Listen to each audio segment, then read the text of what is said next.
Hi folks, welcome to another video guitar lesson, and this one is going to be about the song that I've just played, which is called Jack Hall. I've decided to kind of make a video that kind of just introduces some ideas that are in the guitar part really, and things that you can kind of take and run with.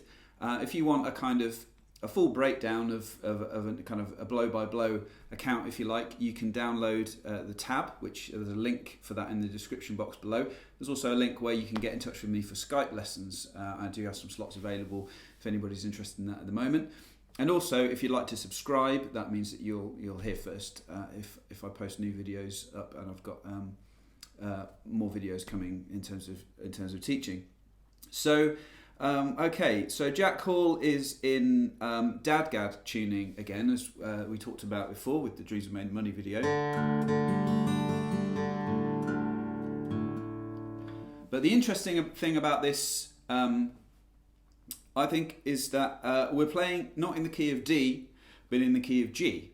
So this is something that I find really inspiring and kind of interesting, is to kind of take a tuning that screams to be played in a particular key and to try and do something else with it. So obviously when we've got all this lovely drony stuff in the key of D,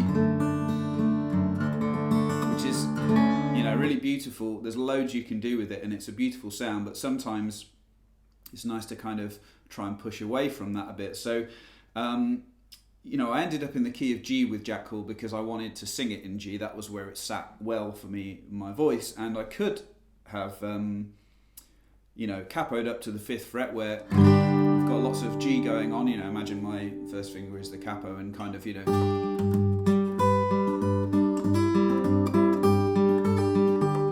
know, I could have done that, and something. You know, it would have been easier, but it's a little bit kind of, you know, generically dadgaddy, I think. Not that there's anything wrong with that. I love dadgad and I love the sound of it, but I decided to do something a bit different. So I'm playing in the key of G on this song, so that means perhaps a few new chord shapes that would be introduced if you've only played in dadgad in D in the past. So to get our kind of root position kind of G chord, the way that I play it in this song is like this, which is a little bit stretchy, but I've got my little finger on the 5th fret on the D string, the bottom string, and I've got my first finger on the 2nd fret on the A string, which is the 2nd string in at this point. So that's kind of the first chord. There are lots of options of playing G in dadgad that don't involve this stretch. You could move your B note there up to here and play it on the G. It's just that because of the way the melody sits in Jack Hall, I need it to be there. You know, other ways to play the chord. The kind of cowboy chord G, if you like, which looks like this in standard tuning, or like this.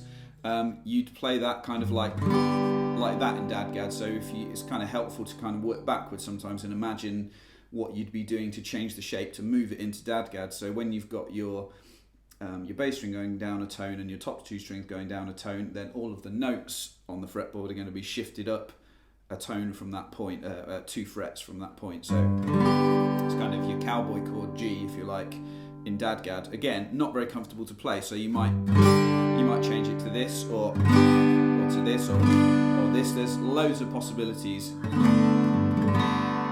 And again, that's got a nice kind of extension in the chord there by having the A open. So there's lots of possibilities for kind of interesting voicings to play in G. And with the C chord, in Jack Hall I use this C, which is a C with a G in the bass.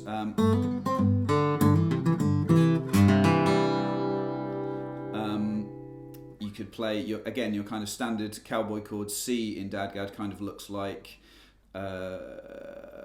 this.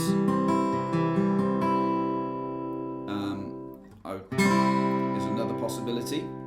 There's lots of other ways that you could play it. I just find this kind of really inspiring to kind of, you know, float around the neck and try and find, you know, different chord shapes and so on. So there's another nice C chord there. That's a kind of a C major 7 with a G in the bass, and I use that in Jack Hall for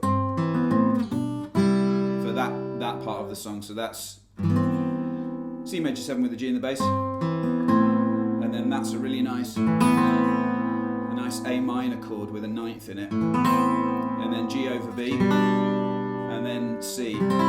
So if you did learn Jack Hall, you'd find that you had a nice arrangement of chords that you could use in the key of G, that you could then take and do your own thing with.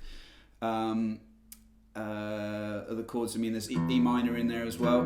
Again, so if you imagine that I've just moved, if we move from standard tuning there, you know, these two notes would normally be on the open strings, but because we're in Dadgad, everything has moved up 2 frets on those strings, and again with the bass note as well. So yeah, that chord would look like that in standard tuning. So the advantage is that we get to play those chords that sound a little more, you know, standard tuning, if you like. We can get around into different kind of harmonic sounds, but then we also get the advantage of the big kind of open Dadgad-y sound. So have an experiment with finding chords in different keys in Dadgad.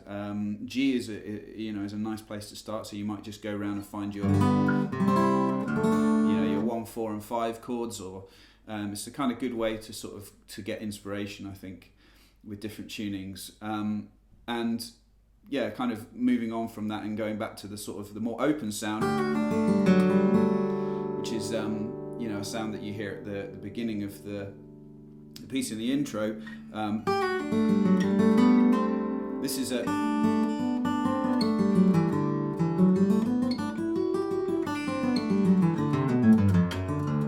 so what I'm doing there is kind of, instead of playing a scale in a kind of closed position,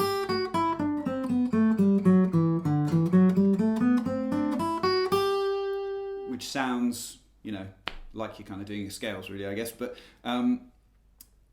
what we can do is kind of find places to put the notes either on adjacent strings or use hammer-ons to play them instead. So that, my left hand has got a really easy time of it there. It's kind of just the fact that in Dadgad we have those 3 notes forming a scale pattern on the 3rd, 4th and 5th string there, with an F sharp, a G and an A.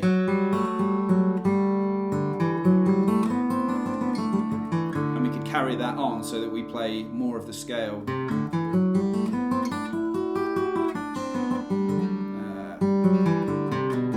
So I'm playing a G scale there.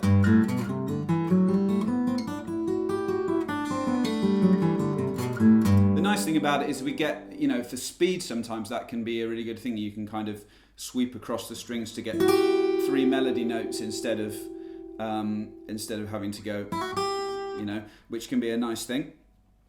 But also we get this kind of, you can get this really ethereal quality by allowing those kind of close intervals to kind of ring out together.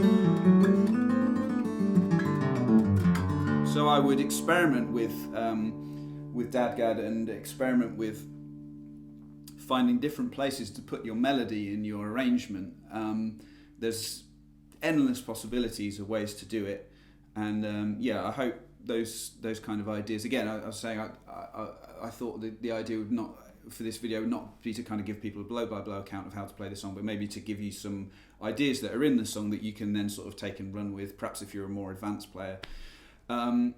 But yeah, the tab's there for people that want the blow-by-blow account, and I hope you've enjoyed the video. Stay tuned for more song breakdown videos in the near future. Cheers, thanks.